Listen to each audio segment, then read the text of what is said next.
नमस्कार आदाब दोस्तों, हिंद वॉइस में आपका स्वागत है। मैं इकराम। सुप्रीम कोर्ट ने एक शख्स को जिसका नाम महमूद अंसारी है, केंद्र सरकार से कहा है कि आप इन्हें 10 लाख रुपए दीजिए, क्योंकि उन्होंने कोर्ट में एक अर्जी दी थी कि 1970 के दौरान उन्होंने भारतीय एजेंसी के लिए पाकिस्तान में जाकर जासूसी की है और जब वो पकड़े गए थे तो तकरीबन उन्हें 14 साल जेल में रखा गया था।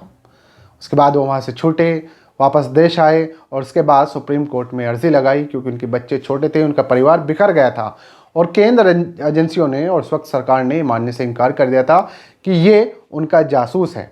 उनकी ज़िंदगी में काफ़ी उथल पुथल मची रही। मैं आपको पूरी डिटेल बताऊंगा, लेकिन एक अपील है कि वीडियो अगर फेसबुक पर देख रहे हैं तो फेसबुक पेज को फॉलो कर सकते हैं, यूट्यूब पर देख रहे हैं तो चैनल को सब्सक्राइब कर सकते हैं। अब चलते हैं इस खबर की तरफ। तो खबर शुरू होने से पहले मैं आपको बता दूं कि जितनी भी जासूस एजेंसियां होती हैं, वो जासूस जब अपने दूसरे देशों में भेजते हैं तो उनसे एक चीज़ ज़रूर कही जाती है, अगर आप लोग पकड़े गए तो हम आपकी जिम्मेदारी नहीं लेंगे, साफ तौर पर मना कर देंगे। ये हमने कई फिल्मों में भी देखा है और रियल लाइफ में भी ये चीज़ उसका उदाहरण है, क्योंकि इस शख्स ने अपने जासूस होने के बहुत सारे सबूत कोर्ट में पेश किए, जिसके चलते ही कोर्ट ने इस बात का ऑर्डर दिया, इस चीज़ को कहा कि आप इन्हें 10 लाख रुपए दीजिए, क्योंकि इन्होंने अपनी ज़िंदगी देश के नाम की थी। क्योंकि एक तरफ सरकार मना कर चुकी थी कि इनसे हमारा कोई लेना देना नहीं है, महमूद अंसारी को हम जानते तक नहीं। अब मैं बताता हूँ कि महमूद अंसारी कौन है। महमूद अंसारी राजस्थान के कोटा शहर के रहने वाले थे, डाक सेवा के कर्मचारी थे। उसके बाद जब ये जासूस एजेंसी इनके संपर्क में आई तो इनका ट्रांसफ़र कोटा से हटाकर जयपुर कर दिया गया। उसके बाद ये अपनी यात्रा में बताते हैं कि इन्होंने 2 बार पाकिस्तान की छोटी छोटी यात्राएं की। वहाँ जाकर इन्होंने जो कुछ किया वो बहुत गोपनीय है। उसके बाद इन्होंने वो सारी जो जितनी इन्फॉर्मेशन थी वो जांच एजेंसियों के साथ शेयर की, साझा किया उनके बाद, और ये लगातार काम करते रहे।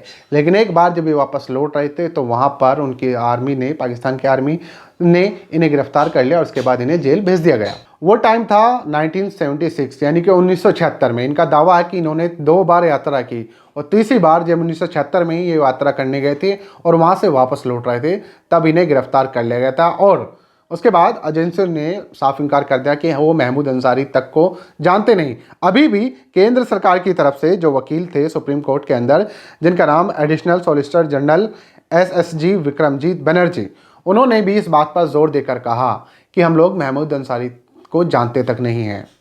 अभी भी इस बात को कहा जा रहा है सरकार की तरफ से, वो महमूद अंसारी से उनका कोई लेने देना नहीं है। वैसे एक पॉलिसी होती है जिसके तहत ये चीज़ कही जाती है, जैसा कि मैं शुरू में बता चुका हूँ। लेकिन यहाँ पर सुप्रीम कोर्ट में फिलहाल जो अंसारी की तरफ से वकील थे, जिनका नाम समर विजय सिंह है, उन्होंने इस चीज़ को बताया कि महमूद अंसारी ने स्पेशल ब्यूरो ऑफ इंटेलिजेंस के बीच जितने भी कम्युनिकेशन हुई थी, जो कुछ वार्ता हुई थी और जो कुछ चीज़ें उनके पास थी, उस चीज़ का सारा डेटा सुप्रीम कोर्ट के सामने रखा और उसके बेस पे, उसी का आधार मानते हुए सुप्रीम कोर्ट ने ऑर्डर दिया कि भैया इनकी ज़िंदगी ख़राब हुई है, 14 साल इन्होंने पाकिस्तान में बिताए हैं, तो आप इन्हें 10 लाख रुपए का मुआवजा दें। क्योंकि जब ये गिरफ्तार हुए थे तो इनकी बेटी 11 महीने की थी। उसके बाद उनकी ज़िंदगी काफ़ी बड़ी उथल पुथल रही। उनकी बीवी तमाम आला अधिकारी के पास चक्कर काटती रही, लेकिन उस वक्त उनकी सुनी नहीं गई और इन्होंने अपनी ज़िंदगी के अहम 14 साल पाकिस्तान की जेल में बिताए। उसके बाद पाकिस्तान की जेल में रहते हुए इन्होंने वहाँ पर केस लड़ा और पाकिस्तान के हाई कोर्ट में इनके कुछ लोगों ने मदद की।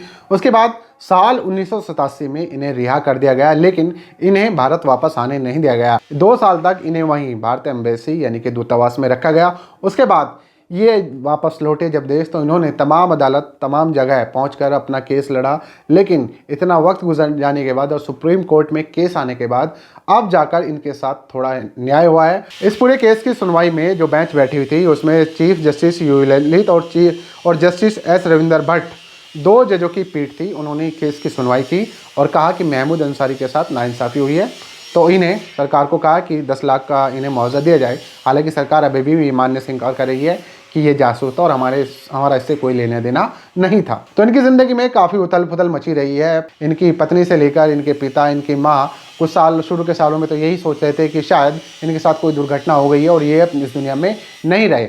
लेकिन 1989 में जब ये भारत लौटे और उसके बाद इनकी अपनी फैमिली से बातचीत हुई तो इनकी फैमिली को जब सारी चीज़ समझ आई तो उसके बाद इन्होंने कोर्ट का दरवाज़ा खटकाया और जिला अदालत से लेकर मामला सुप्रीम कोर्ट तक पहुंच चुका है। 2017 के बाद ये सुप्रीम कोर्ट इनका केस आ गया था और अब जाकर 2022 में इन्हें कुछ इंसाफ मिला है। तो एक जासूस की ज़िंदगी कैसी होती है, कैसे उसका जीवन आबाद की जगह बर्बाद भी हो सकता है, ये महमूद अंसारी के साथ जो कुछ हुआ आप लोगों के सामने है। पूरी डिटेल के लिए आप इनके साथ क्या क्या हुआ है नीचे डिस्क्रिप्शन में लिंक है, वो खबर आप पढ़ सकते हैं। बाकी वीडियो देखने के लिए हिंद वॉइस को देखते रहें, चैनल को सब्सक्राइब करें। मिलते हैं फिर किसी नई खबर के साथ।